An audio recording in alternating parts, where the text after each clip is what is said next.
আর তোমরা যদি ভাবো যে আমরা টিকিট ছাড়া পয়সা ছাড়া ট্রেনে যাবো। তাইলে তোমাকে বাড়ি বিহারে আনা নাগো, বিহারের নাগরিক আনাগো। তারপরে তোমরা টিটিয়ে ধরার লগে কোবা যে আমি স্টাফ, মানে তোমার 14 গোষ্ঠীর মধ্যে যদি কেউ স্টাফ থাকে খালি কোবা যে আমি স্টাফ, তাই শেষ। তোমার আর টিকিটও লাগবো না, কিচ্ছু লাগবো না। এটা হলো বিহারের নিয়ম, বুঝছো? তো এই যে কি হলো, দলং পাইলাম, দলংটা খুবই ভালো। তল দেবে যে বাজার সাজার আছে, ওই যে বাজার করতে আছে মানুষ।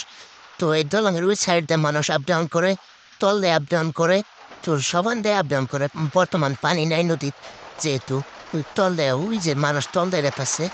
তো যাই হোক, তার আর একটা কথা, বিহারে বর্তমান কিন্তু সেই গরম, তামাম গরম। এনকার মানুষ যে কেমন করে এত গরমে ই করে সহ্য করে থাকে, এই অল্প গেটের সামনে এসে খারাপ হয়েছি, এত গরম। ও এ মাথায় দিয়ে বাজার, ও মাথায় বাজার, বিহারে খালি বাজারই নাকি? খালি যদি দয়া করে গাড়িটা খারাপ, তো হুমুত করে ব্যক্তি একবার মানুষ পুরা বলবো অবিটেন্সি এবার জেনারেল এসি নাই, সব এসির মধ্যে ঢুকে দেবো, বুঝছো? আর তোমরা হলে ভিডিও দেখো না, লাইক কমেন্ট করো, ভিডিও সাবস্ক্রাইব করো, লাইক কমেন্ট করো। আর যদি ফেসবুকে দেওয়া ফলো করো, ইনস্টাগ্রামে দেখলেও ফলো করো। Tata, bye bye.